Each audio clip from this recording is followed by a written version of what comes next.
السلام علیکم ورحمۃ اللہ۔ الحمد للہ وکفیٰ وسلام علی عباده الذین اصطفیٰ، اما بعد۔ قال اللہ تبارک وتعالی: بل تؤثرون الحیاة الدنیا والآخرة خیر وأبقى۔ وقال النبي صلى الله عليه وسلم: كن في الدنيا كأنك غريب أو عابر سبيل، أو كما قال عليه الصلاة والسلام۔ محترم بزرگوں، عزیز دوستوں اور بھائیوں، ہمارا بولنا اور سننا یہ اللہ کی عبادت ہے، یہ کوئی رسم و رواج نہیں ہے۔ اس لیے کوشش ہونی چاہیے کہ ہمارا بولنا اور سننا عبادت بنے، اور یہ عبادت بنتا ہے صحیح نیت اور صحیح طریقے سے، کہ جب نیتیں درست ہوگی اور طریقہ درست ہوگا تو پھر بولنا اور سننا عبادت بنے۔ قرآن مجید میں اللہ تعالیٰ ارشاد فرماتے ہیں: فَلَنَسْأَلَنَّ الَّذِينَ أُرْسِلَ إِلَيْهِمْ وَلَنَسْأَلَنَّ الْمُرْسَلِينَ، کہ اگر صحیح نیت نہ ہو، صحیح طریقہ نہ ہو، کہ بولنے کا حق ادا نہیں ہو رہا ہے، سننے کا حق ادا نہیں ہو رہا ہے، تو پھر یہی بولنا اور یہی سننا پکڑ کا ذریعہ بنتا ہے کہ انبیاء کرام علیہ السلام سے بھی پوچھا جائے گا کہ آپ نے کیا بولا تھا، کیا سمجھایا تھا، کیا بتلایا تھا۔ اسی طریقے سے جن تک پیغام پہنچا ہے دین کا، شریعت کے علوم پہنچے ہیں، ان سے بھی پوچھا جائے گا کہ تم نے سننے کا حق ادا کیا نہیں کیا، سنا تو اس پر کس نیت سے سنا، عمل کی نیت تھی یا نہیں تھی، اس کا پھر حق ادا کیا نہیں کیا۔ تو اس لیے ہم سب سے پہلے اپنی نیتوں کو درست کریں کہ جو بات اللہ اور اللہ کے رسول کی آئیں گی ہم اس کے سننے کا حق ادا کریں گے، اس کو عمل کی نیت سے سنیں۔ محترم بزرگوں، زندگی کی ایک ضرورت ہے اور زندگی کی ایک ذمہ داری ہے۔ زندگی کی ضرورت کیا ہے، یہ تفصیلی طور پہ بتانے کی ضرورت نہیں ہے، اس لیے کہ ضرورت کیا ہے ہم اس سے زیادہ اس کو جانتے ہیں کہ ہماری ضرورت کیا ہے۔ روٹی، کپڑا، مکان، بچوں کو پالنا، بیوی کو پالنا، ان کی ذمہ داری، یہ ساری ضرورتیں اس کو سمجھانے کی ضرورت نہیں ہے، اس لیے کہ آج ہر فرد، ہر انسان اس کی فکر میں لگا ہے کہ میری یہ ضرورت ہے، مجھے یہ کرنا ہے، اس لیے کہ صبح سے شام تک وہی فکریں چل رہی ہیں، صبح سے شام تک وہی دوڑ بھاگ چل رہی ہے کہ ہم اپنی ضرورتوں کو پوری کریں، ہمارے مستقبل کو سنواریں، ہمارا مستقبل سنورے، ہمارے بچوں کا مستقبل سنورے، ہم خوشحال، چین، سکون، راحت، اطمینان والی زندگی گزاریں۔ وہ یہی فکریں جو ہے صبح سے شام تک چل رہی ہے۔ دوسری چیز جو ہے وہ انسان کی زندگی کی ذمہ داری ہے۔ آج ایسا ہو گیا کہ ذمہ داری کو سمجھانا پڑ رہا ہے اور ضرورت کو سمجھانے کی ضرورت نہیں ہے، یعنی ضرورتیں اتنی آگے بڑھ گئی اور ضرورت کی اہمیت اور اس کی افادیت اور اس کے تقاضے آدمی اتنے پورے کرنے لگا کہ اس کو فکر دلانے کی ضرورت نہیں ہے، لیکن جو اس کی اصل ذمہ داری تھی وہ اصل ذمہ داری کو بھول گیا کہ میری ذمہ داری کیا ہے۔ صرف وہی ذمہ داری ہے، وہی ضرورتوں کو پورا کرنا ہے، یا کوئی اور ذمہ داری ہے، اس کو سمجھانے کی ضرورت ہے۔ انبیاء کرام علیہ السلام اسی مقصد کے لیے دنیا میں آئے کہ ضرورتیں تو سب کو سمجھتی ہے، لیکن ان کی ذمہ داری کو سمجھایا جائے۔ انبیاء کرام علیہ السلام نے ذمہ داری کو سمجھایا کہ انسانوں کی ذمہ داری کیا ہے۔ تو ذمہ داری کو سمجھنے کی ضرورت ہے۔ ہر انسان کی ذمہ داری یہ ہے کہ وہ دین اور ایمان کے ساتھ زندگی گزارے۔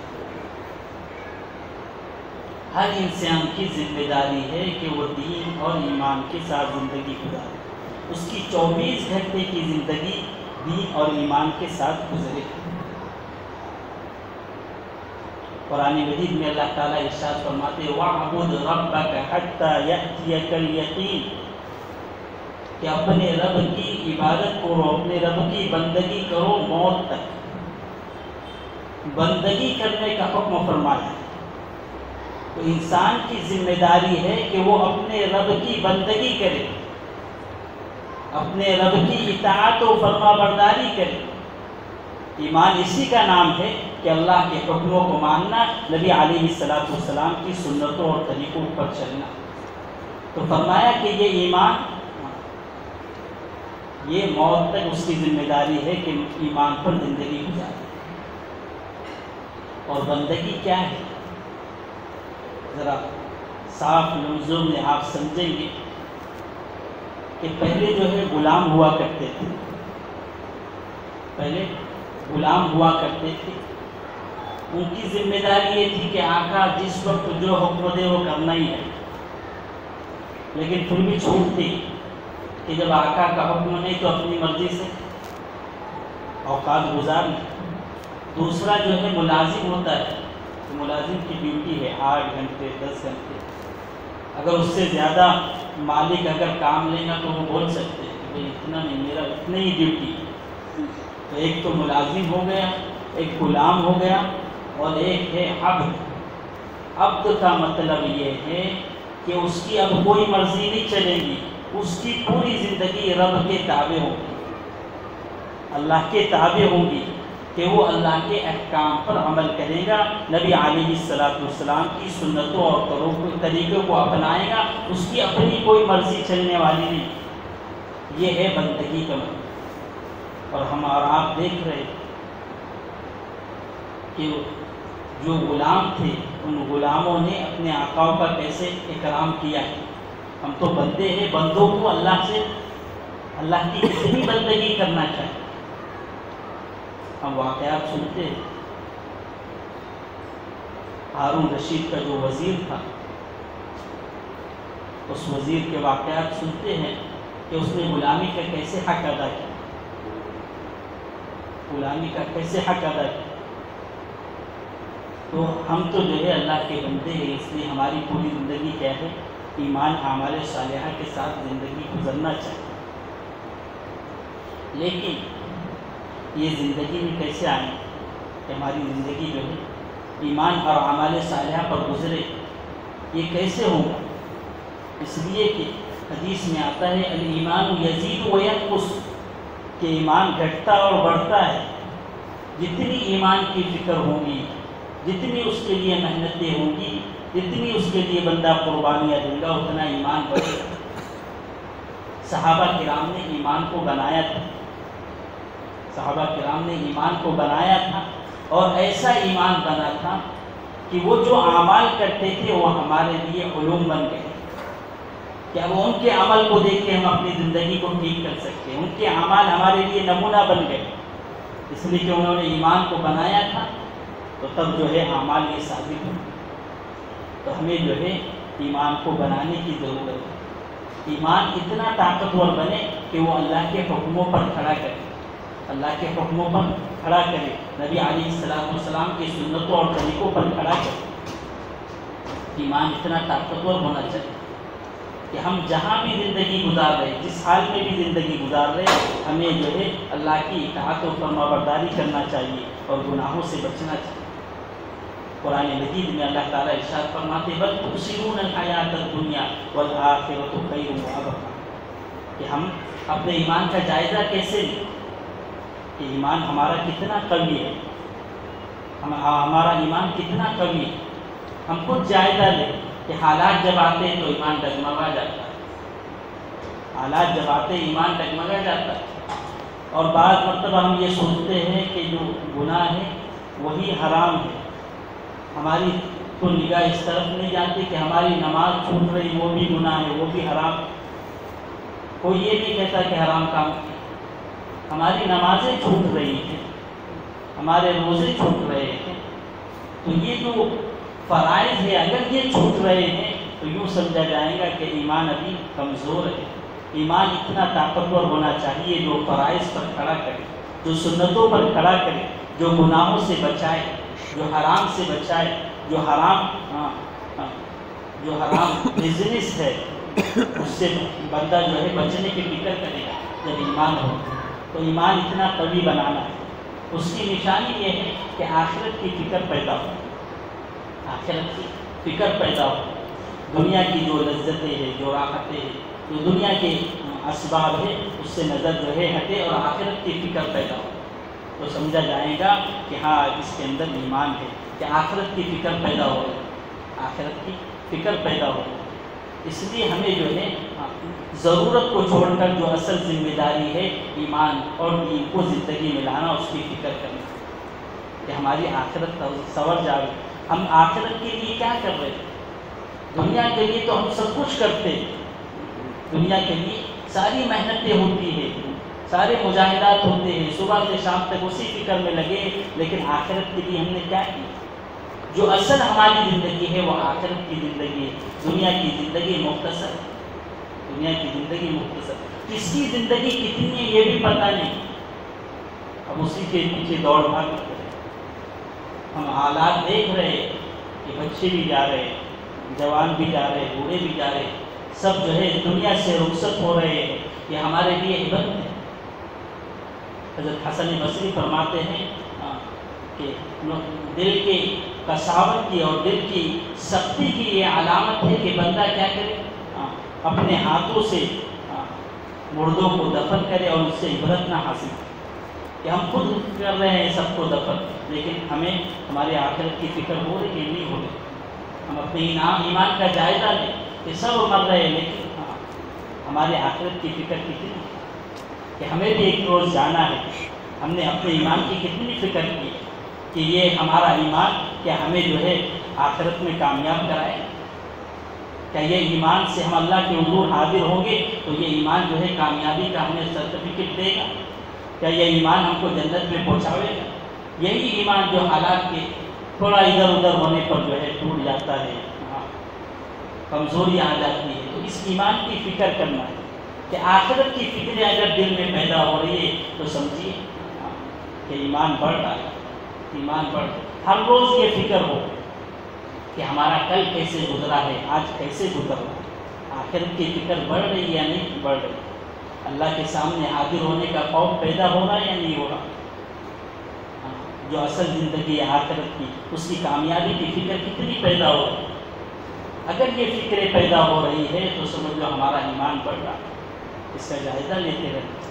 بزرگوں نے فرمایا ہے کہ ہم اپنی زندگی کا محاسبہ کریں، ہم اپنی زندگی کا جائزہ لیں۔ ایک تو سب سے پہلے ہمیں اپنے معاہدے کو یاد کرنا ہے جو اللہ سے ہم نے معاہدہ کر کے آئے کہ اللہ تو ہی ہمارا خالق ہے، تو ہی ہمارا مالک ہے، تو ہی ہمارا رازق ہے، ہر چیز تیرے قبضے قدرت میں۔ اس کا کتنا یقین ہے، اس کا کتنا یقین ہے، اس معاہدے کو یاد کرنا ہے کہ کیا ہم حقیقت میں اللہ کو اپنا خالق جان رہے ہیں، اللہ کو اپنا مالک جان رہے ہیں۔ اللہ سب کچھ کرنے والے ہیں، فعال لما یرید، خالق کل شیء۔ تو اس اللہ کی قدرت، اس اللہ کی طاقت کو ہم یاد کریں اور یہ معاہدہ کریں کہ اس رب سے ہم نے معاہدہ کیا تھا، اب ہم اس میں کتنے کھرے اتر رہے ہیں۔ پھر محاسبہ بھی کرنا ہے کہ دن بھر میں ہم نے کیا کیا، ایمان کتنا بڑا، کتنا کم ہوا، کل کا دن دین کے ساتھ زیادہ تھا یا آج زیادہ ہے۔ بعض بزرگ فرماتے ہیں کہ معاقبہ بھی کرنا چاہیے، کہ ہم اپنے آپ کو سزا بھی دیں کہ نوافل پڑھیں، نوافل پڑھیں کہ جو ہے یہ غلطی تجھ سے ہو گئی ہے، آج دین میں یہ کمی پیدا ہوئی ہے تو اس کے لیے کیا ہے۔ تو بہرحال ایمان جو ہے اگر ہمارا بڑھ رہا ہے تو یوں سمجھیے کہ آخرت کی فکر پیدا ہو رہی ہے۔ اس لیے جو ہے آخرت کی ہم کو تیاری کرنا چاہیے، آخرت کی تیاری، دنیا کے لیے تو سب کچھ کر رہے۔ ایک بزرگ ہے شاہ بہلول، ان کا واقعہ ہے کہ ہارون رشید نے ایک مرتبہ، تفصیلی واقعہ مختصر سے بدلا، کہ ہارون رشید نے ایک مرتبہ ایک چھوٹی سی لکڑی لیا اور کہا کہ بہلول یہ رکھو تم اپنے پاس، اور تم سے زیادہ بے وقوف اگر کوئی ہو تو اس کو دینا، میں تم کو سب سے زیادہ بے وقوف سمجھتا ہوں۔ وہ لکڑی دے دیے، بات ہوئی گئی۔ جب ہارون رشید کے انتقال کا وقت قریب ہوا تو شاہ بہلول آ گئے اور پوچھنے لگے کہ آپ جا رہے ہیں؟ کہاں کہ ہاں آخرت کا سفر ہے۔ کہ اچھا تو کتنا آگے یہ بھیجا ہے آپ کو؟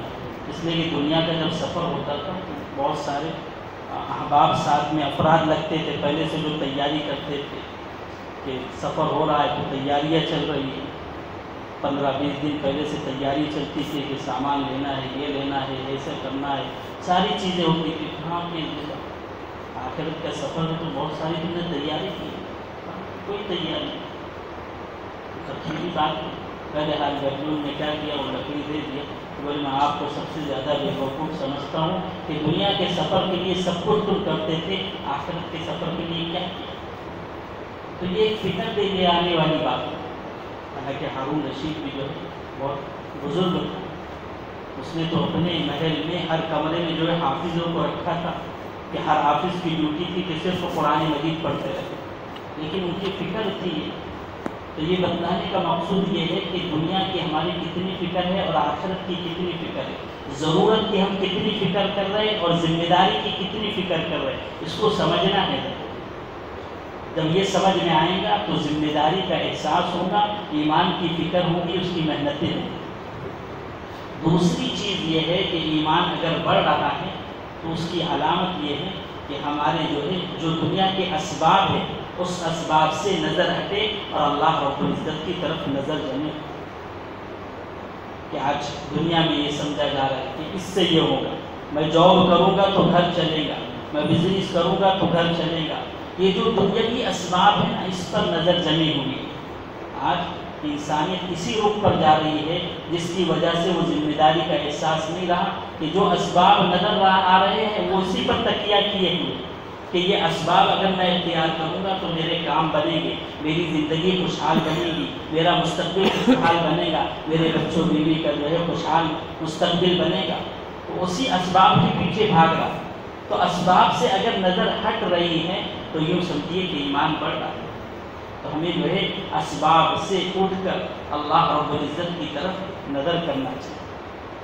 اور یہ چیزیں جو ہے کہ جو اللہ کے وعدے ہیں ایمان پر، ایمان من آمن وعمل صالحا، من آمن من ذکر او انثى وعمل صالحا فلنحيينه حیاة طیبہ، من عمل صالحا من ذکر او انثى وهو مؤمن فلنحيينه حیاة طیبہ، کہ اللہ نے ایمان پر وعدہ فرمایا ہے کہ دنیا کی زندگی بھی خوشحال بنے گی اور آخرت کی زندگی بھی خوشحال بنے گی، دنیا میں بھی چین سکون راحت اطمینان والی زندگی ملے گی اور آخرت میں بھی کامیابی ملے گی۔ تو اللہ نے تو ایمان اور اعمال صالحہ پر دنیا کی کامیابی کا، راحت کا، چین سکون کا، خوشحال مستقبل کا وعدہ فرمایا، لیکن یہ وعدہ نظر نہیں آتا، اس لیے کہ اسباب کی دنیا ہے، مادی دنیا ہے، اس لیے اسباب نظر آ رہے، لیکن ایمان والے کا جب اللہ کے وعدے سنے گا، اللہ کے رسول کے وعدے سنے گا، جو اللہ نے اور اللہ کے رسول نے ایمان اور اعمال صالحہ پر جو وعدے فرمائے اس کو جب یہ سنے گا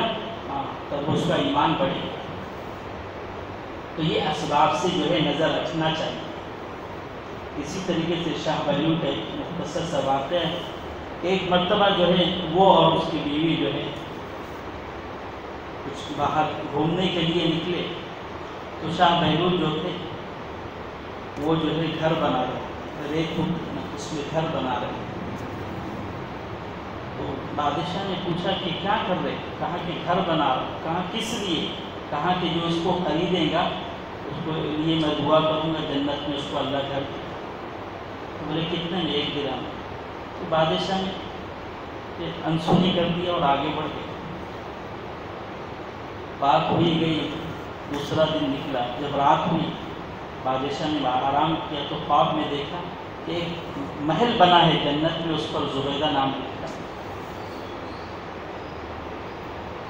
زبیدہ نام لکھا ہے اس میں. تو انہوں نے داخل ہونا چاہا، کہا کہ اس میں تو اسی کے جس کا گھر ہے اسی کو ملے گا. تمہاری بیوی نے تم کو داخل ہونے کی اجازت دی، جس کا ہے اسی کو ملے گا. پھر دوسرا دن ہوا، پھر گھومنے کے لیے نکلے. پھر شاہ بہلول جو ہے گھر بنا رہے. کہاں کہ کیا کر رہے؟ کہاں گھر بنا رہے. کہاں کس لیے؟ کہاں کہ جو اس کو خریدے گا اس کے لیے جنت میں دعا کروں. بولے کتنے نہیں؟ بولے آدھی دنیا کی سلطنت میں. اس میں آدھی دنیا. بولے کل تو 1 درہم میں تھا. بولے کل بغیر دیکھے تھا، اب دیکھ کر آئے ہو تو آدھی دنیا. میرے عزیزو، یہاں کی جو ایمان اور اعمال صالحہ کے جو وعدے ہیں وہ نظر نہیں آتے ہیں، لیکن جب نظر آئیں گے تب اس کی قدر. لیکن زندگی میں اگر قدر آ گئی تو کامیابی، مرنے کے بعد قدر آئی تو پھر سوائے افسوس کے کچھ نہیں. اس لیے میرے عزیزو، ہمیں اپنے ایمان کی فکر کرنا ہے کہ ہمارا ایمان بڑھ رہا ہے نہیں بڑھ رہا ہے. ایمان کی علامت یہی ہے کہ اسباب سے نظر ہٹے، اللہ رب العزت کی طرف نظر آئے، دنیا کی جو ہے فکریں ہٹے اور آخرت کی فکر پیدا ہو. اس لیے جو ہے ایمان کو بنانے کے لیے محنت کرنا ہو کہ جو ایمان ہم کو دنیا اور آخرت میں کامیاب کرے.